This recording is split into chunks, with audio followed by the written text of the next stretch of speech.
Hi everyone, welcome to this week's episode of In Case You Missed It, a weekly roundup of some of the news stories you might have missed from Australia and around the world. First up, we have the most important news here in Victoria, which is our permanent pandemic legislation. Now, it's already passed the lower house and it's been sent to the upper house. Right now, we have very interesting things going on in our state around this legislation. And namely so, we have the mainstream media people jumping up and down about it and joining the chorus of people who have been on the streets for months and months now, raising awareness of these types of issues in Victoria. You know, we have mainstream people using the term dictator to describe our Premier Daniel Andrews. We have Neil Mitchell here. I'll play this clip from the news radio 3AW where Neil Mitchell is pretty much inciting, right, to use that term, people to hit the streets because this is such a threat to democracy. So I'm going to play this clip from Neil. And the Andrews government, I think, was totally lost the plot. I've been reading overnight a copy of their new pandemic management laws. These will be in Parliament today, replacing the state of emergency. And I tell you, if this doesn't bring people into the streets, then we don't care about democracy. It's absurd. It gives unprecedented power to, guess who? Daniel Andrews. And if it is left as it is just plain dangerous. But it's not just the media, right, that are up in arms about this. We also have QCs. We have the Victorian Bar who have raised red flags based on some of the contents of what's in this legislation.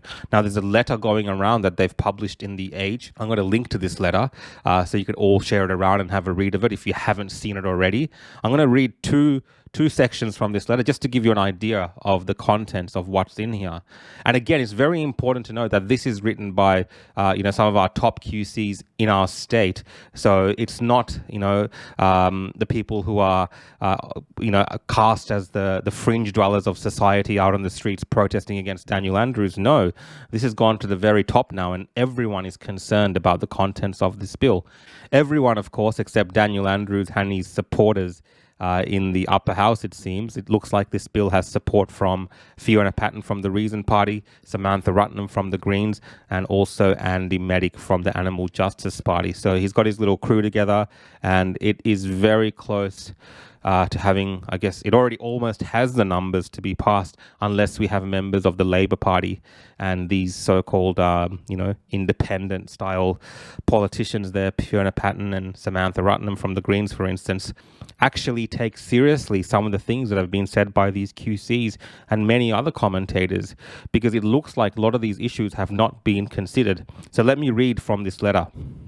The overriding concern is that the bill, if passed, may allow the Victorian government effectively to rule the state of Victoria by decree for the foreseeable future without proper parliamentary oversight or the usual checks and balances on executive power. Parts of this legislation actually can enable the government to rule by decree and also target people based on certain characteristics. This could include a wide range of things and is not limited to even things like political affiliations, political ideology. Let's say in the future they could target a group of people who are against lockdowns or who are against vaccination for whatever reason. They could target a political party who has these views. So it's very broad in the scope of power that it gives to the health minister and the premier. And right now, without the adequate checks and balances, as it stands, this is a very dangerous piece of legislation. And that brings me on to the next thing, which is that we have seen over last week, continuing on to this week, continuous opposition to this bill from people in Victoria on the streets. So protests. On Saturday, just past, we had a major protest in the city of Melbourne where thousands of people gathered on the steps of Parliament to voice their concern about this very bill. Right, and some of those people that were out there have been out there every single day of the week. So there has been a growing opposition to this bill in the movement of people who are fighting against this for a long time now. And you also have to note that in this instance, the media, right, the mainstream media coverage of these protests is lacking. It's missing. So a lot of the coverage that you're seeing of these protests, a lot of the in-depth coverage you're seeing is from sources that are more independent. So I'm going to link to some of those independent sources so you can view some of this protest coverage and get more in-depth analysis. I'm also going to link to my live stream that I did of the entire duration of that protest, as well as a highlights video that I put together. But it's very interesting, again, that the mainstream media is nowhere to be found during the time that Victorians are voicing concern about this. Sure, they cover that there's protest happening, but it's very brief. It doesn't look into any of the actual details, and it almost dismisses the protest by saying things like, well, these Melburnians were out protesting while everyone else was enjoying freedom.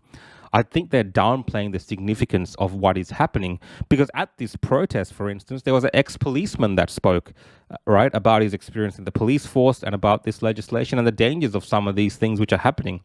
That's newsworthy, correct? All right, we had a beautiful moment with a violinist with a rendition of the Australian anthem. And there were other amazing speeches. We had a speech from a person from the South Sudanese community. And these are, moments in our city that are in many ways historic to the times that we're in now. And the media don't seem to be too interested. They had a lot of time for coverage of portraying Victorians as, deranged right-wing anti-vaxxers and all these kind of headlines that they did for months. There was plenty of media coverage for those events. They had plenty of time for that. But now all of a sudden, as these issues continue and as these protest movements grow to oppose some of these things being done by the government, the media is missing, right? Even our state media, the ABC, I did this thing. I went on the ABC website. You can do this as well. I went to abc.com.au. I typed in Melbourne protests, and there's hardly any coverage of the protests which are happening in Melbourne. Hardly any in-depth critical analysis or coverage or talking to people or nothing like this. But you go to that same website, you type in Alec Baldwin, right? The American actor who recently shot and killed someone. Now, we don't know the circumstances exactly, but, that guy is, there's a bit of karma involved in what's happening there, as tragic as everything is. But you go to the ABC website, you type in Alec Baldwin, you will see, right, pages and pages of articles on Alec Baldwin, a US actor, right? It's not a significant story for Australia. All right, this is what our state-based media organizations are wasting their time on when we have these very critical issues happening right now in the state of Victoria and many other issues all around Victoria. So very disappointing in how the media is not doing this. But of course, as always, the independent media, such as myself, will be there and doing the best that we can to raise awareness of these issues. Switching quickly to New Zealand, where there's still ongoing protests, and I might think a lot of these protests, we have the Daniel Andrews, the female version in New Zealand, which is Jacinda Arden. And Jacinda and Daniel, I think they do converse via text messages, so they're probably passing each other notes on how to, who can be the most dictatorial in the manner in which they deal with their population. Now, Jacinda last week, famously, someone asked her, isn't this a two-tier society? Isn't this, I guess, is that what it is, this vaccinated economy style thing, right? And she very openly said, yes, that's what it is. It's exactly what it is. So you basically said this is going to be it's almost like, you probably don't see it like this, the two different classes of people. If you're vaccinated or if you're unvaccinated, you have all these rights. If you are vaccinated... That is what it is. So, yep. So at least she is proud of the way that she is treating her people, and she's very open and frank about it. But just the other day, we had her doing a press conference outside, right? And there was, I think, some sort of independent journalist that had somehow got into the press pack. Could have been a member of the community, but they were asking some very valid questions about the efficacy of the vaccine based on what's happening in other countries like Israel, who are very well into their cycle of using these vaccines for over a long period of time, right? A high percentage of the population in Israel vaccinated with this Pfizer vaccine long before we reach certain targets. And this person was bringing up very valid questions. And I'll just show you the exchange. And what I'd say is that we're all actually completely on the same page when it comes to driving vaccinations and making sure that we're doing everything that we can to reach people that we need to. This is an issue of. This is an issue. Not working in Israel. Sir, I'm going to ask. I'm going to answer the questions of the accredited media. Also in the UK, Sir, I will shut down the press conference if you do not cease. Sorry, to our accredited members of the gallery here, we might move to an inside venue. Unfortunately, we've got someone who's disrupting your press conference today, so we might reconvene. Thank you. Well, there you go. If you're not authorized by the government to ask them questions, they don't want to hear from you, right? They don't want to answer these tough questions. So a lot of the media you're seeing, even in Australia, the press coverage you're seeing, this is what it's like. It's all to the level of almost being controlled, because they know that if you go over a certain limit, that they won't be allowed back in these press conferences. So it's all controlled. They don't want to answer the tough questions, and they will run away and hide inside.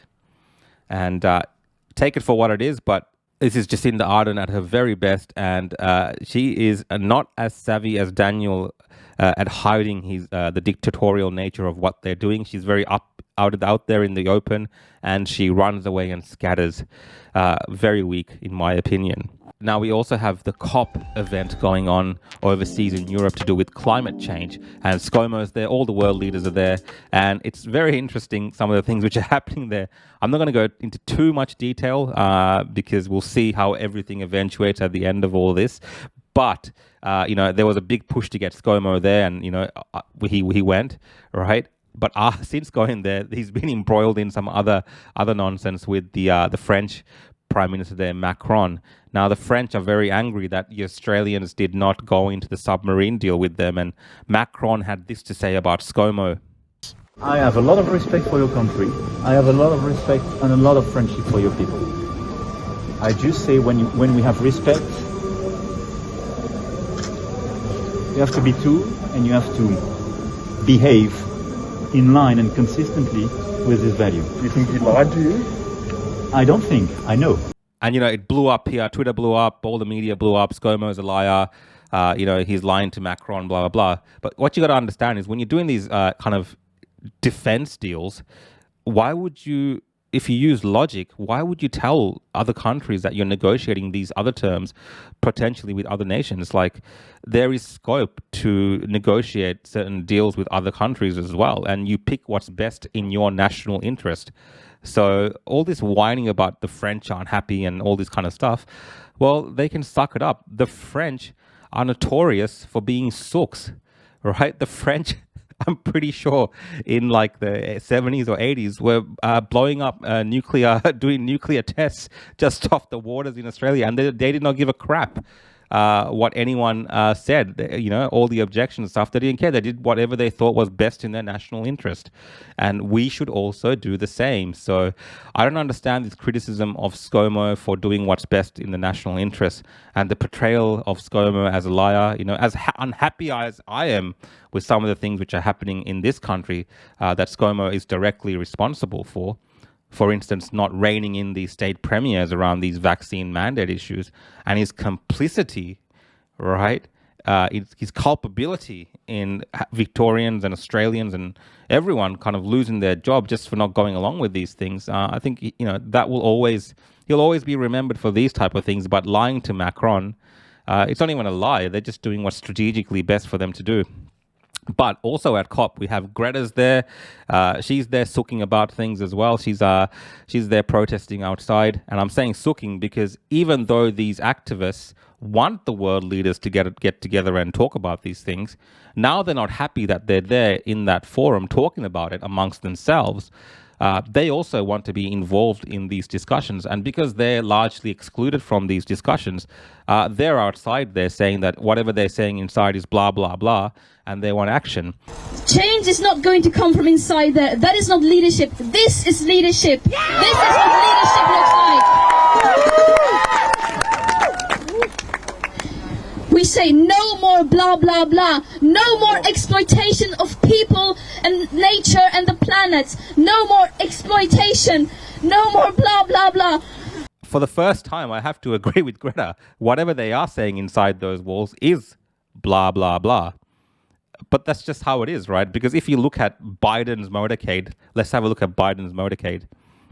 I mean, are these people that are seriously taking on these issues around climate warming and all this kind of stuff? Look at all the cars they have, right? Look at all the emissions.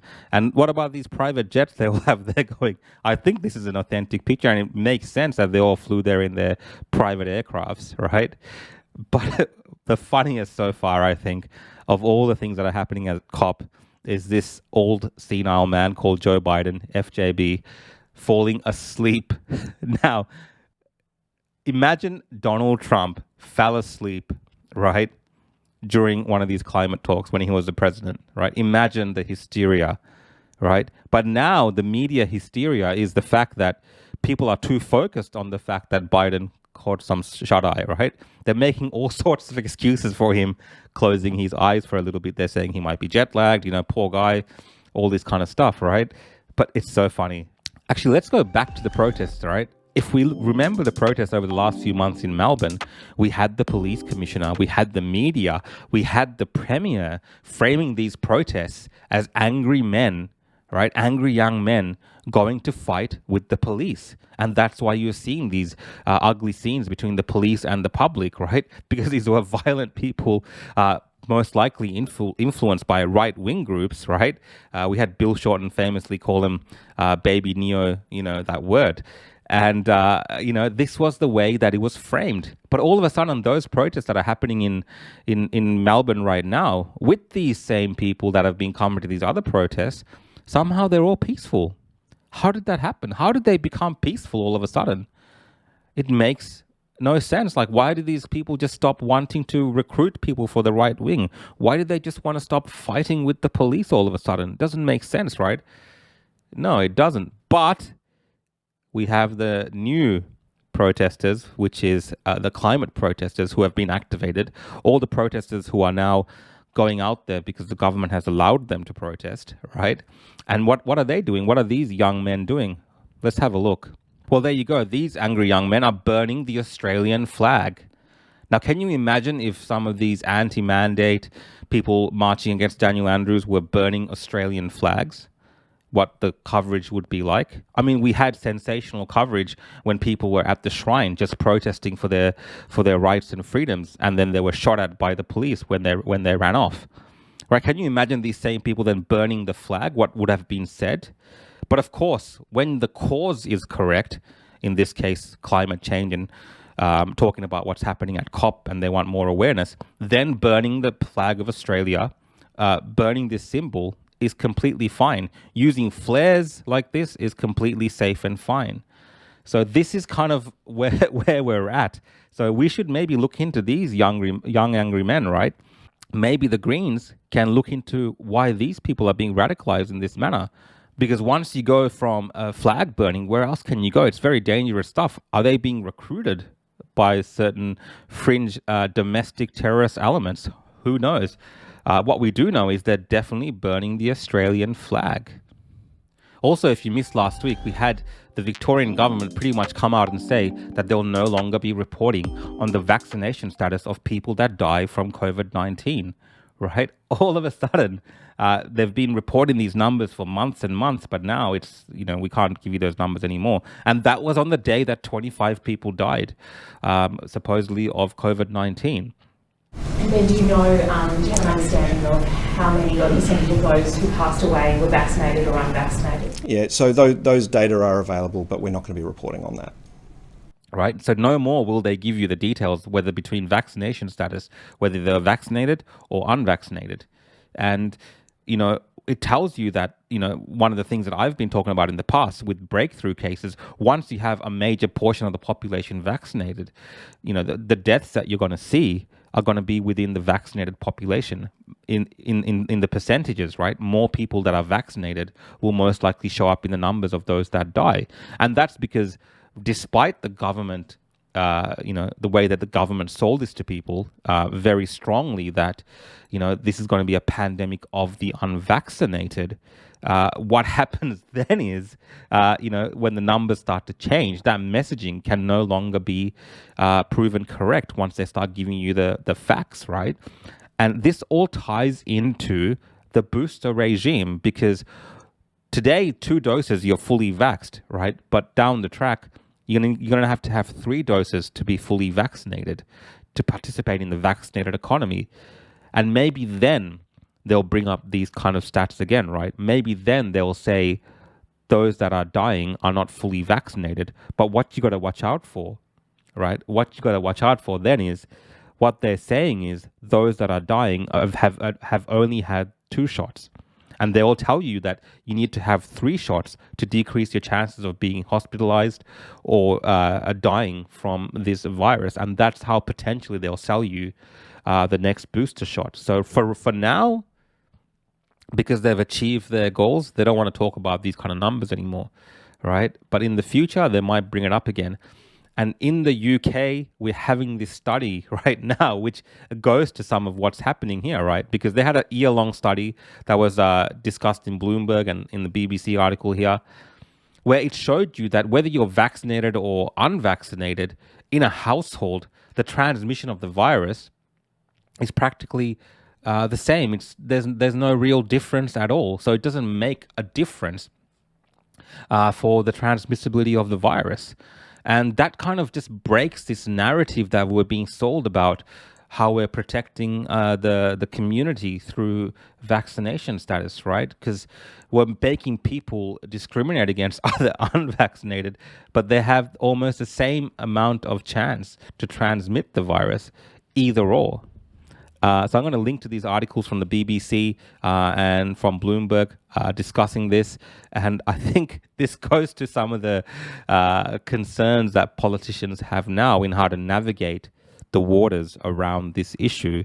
Because going forward, as much as there's freedom and all these things right now, there is a very big potential that the government propaganda machine will have to be fired up again. And they will have to deal with these issues and talk about how these issues have to be framed. We also have cancel culture, right? Cancel culture is alive and well. It's taken out some people in Australia. We had Michael Leuing, the cartoonist from The Age, who did this cartoon of the Tiananmen Square scene and, substituted it for what's happening in Victoria with a tank with an injection pointing at an Australian, right? And that's kind of the straw for him that broke the camel's back for him at his career at The Age. So he's, I think, done there, and really goes to show you how controlling the media is of the actual narrative. Because I think in popular culture right now, right, and I think I will be proven right about this in the future. Most of the chatter that I'm seeing in popular culture is people dismissing these kind of rules and dictates of the governments and saying that these things are ridiculous and crazy. So history will not look back kindly on people like Daniel Andrews and Jacinda Arden. And you're seeing this in the interpretation of these kind of cartoons and some of the dialogue that you're seeing in popular culture. So the media is really desperately trying to paint the alternative narrative. And I think when we look back at this time, a few years from now, we will be openly mocking a lot of the things which are being done now, saying that it's for our health and safety.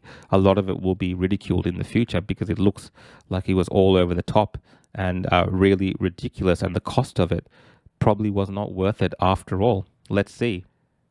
So that's it, guys. Look, I'm going to play this clip of Joe Biden falling asleep one more time because it's funny.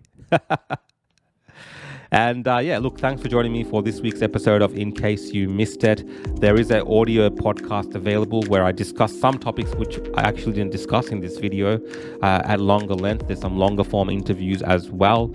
And to wrap up this show, I'm going to just leave you with this violinist, Markian, who played at one of the protests in Melbourne, the national anthem. And again, guys, please look into the permanent pandemic legislation, watch some of the videos that I posted and see how you can potentially take some action as well in terms of raising awareness about this topic. See you all next time. I want to talk. What he said is wrong. I don't want to